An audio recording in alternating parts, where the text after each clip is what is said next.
I'm not going to go on terribly long, but I will just say that this is one of the very first events in our brand new feature or ongoing sort of programming focus that we call I Love This Film, which is a series that we created that gives opportunities for industry professionals and scholars and others in the entertainment and film community to program a film on our behalf, bring it to us, and share with us and share with our community of viewers a film that's been influential to them or has helped to shape their own practice as creatives in one way or another over the years.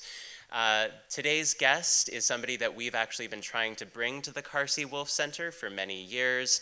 Our first attempt to get him up here was back in the sort of dark early days of the pandemic when we were going to do a virtual event with him. That unfortunately did not pan out, but we're extremely lucky to have him with us this weekend. He's currently in the middle of, just finished day one of running a 2-day screenwriting workshop with about 20 of our undergraduate students called Comedy Writing as a Team Sport. And I know some of those workshop participants are here, so hello to everybody who's joining us from upstairs. And it's just a real treat to have him here. Gabe Liedman is an incredibly funny comic, an incredibly talented writer, director, and producer whose credits are many, but some of the work that you might know him best for includes Broad City, Brooklyn Nine-Nine, Big Mouth, Never Have I Ever, Hulu's Pen 15, which I know is much beloved by many folks here.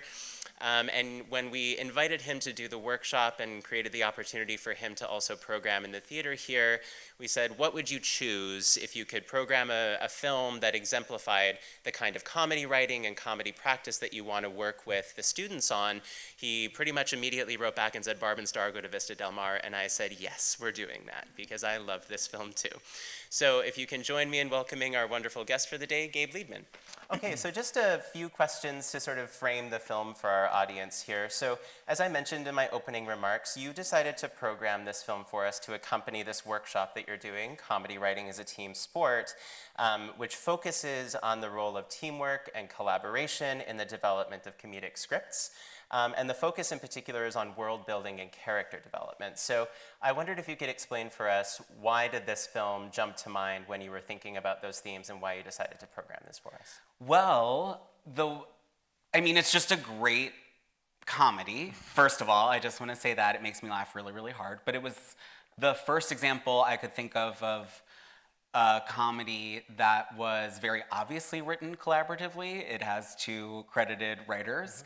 I felt like, given an opportunity to teach a little bit about comedy writing based on my experience of doing it professionally, I thought, like, immediately the big lesson I never learned in my screenwriting classes was how collaborative actual television comedy writing is. So that was like the lesson I wanted to hand over, that it is a team sport, like I said in the title of the workshop. But I think even when there's only one person credited, there's often a team of people behind them, making it better, bringing out new ideas that they couldn't come to on their own.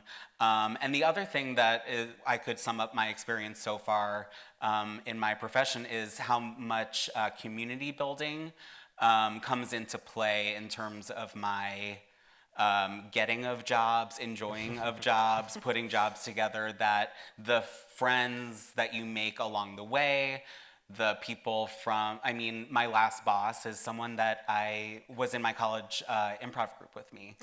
Oh. So it's like these connections really matter, and it's how you get to know each other, and it's how you choose who you surround yourself when you've got a project. Right, and this film is a great example of that, because the stars Kristen Wiig and Annie Mumolo are longtime comedic collaborators. Yep. Not just on this film, but on previous comedies, Bridesmaids, and others. So yeah, and they're friends from an improv group, the Groundlings. Yeah. And so they, just imagine finding your kindred spirit and knowing that this is the person who makes me laugh and who brings out the best in me comedically. And I feel like that's what you see on screen. Wonderful. Yeah. Well, as I mentioned as well at the top, this is one of the first installments in our new series, I Love This Film. And the idea here is to showcase films that have had some kind of influence on our guests' practice, whether that's writing, directing, performing, scholarship, whatever. I know this is a relatively new film, so I don't know that this is like a long-time childhood favorite or anything like that. I don't know, maybe the pandemic Yeah, I'm was a 4 dark years time. old, absolutely. Yeah. But I wonder if you could just tell us, are there elements of this film that you have taken away as a writer or as a stand-up or as a performer that has sort of stuck with you about how you now approach your work? Yeah, I think watching this movie reminded me that sometimes it's great to just be wild, and that, you can do something professionally that you originally started as like a pretty wacko like art part of yourself. I don't know how else to say that, but so it was sort of like, wow, this is Kristen Wiig. This, like she has ascended to the top of the comedy industry. She's important. She's, she has a million awards. She's been around. People worship her. And given the opportunity to express herself, she was not afraid to be goofy, or the term broad is really like thrown around, kind of like weaponized in critiquing comedy writing, but to just like lean into it and just be wild. So that's something that I definitely took away from this, is like reminder why you started doing this. And just a sort of a related question, I mean, given the title of the series, I love this film, can you just tell us a few things about what makes you love this film so much? Yes. Yes, I can. The performances are so funny. They're, full body comedy performances, head to toe. This is, the way that Kristen Wiig and Annie Mumolo are acting are, as much of a character as, anything in The Godfather, right? It's so head to toe. It's so from deep inside. So it feels like, an artistic version of comedy to me. I also love, just as a comedy dork, how many subgenres of comedy are played in this movie. There's the kind of like making fun of normcore mixed with Austin Powers, mixed with musical comedy. It just feels like this funny, just exciting study of this genre. Oh, that's great. Yeah. And just, again, sort of related on that point, so just quick straw poll of the audience. By show of hands, how many folks have seen this film before?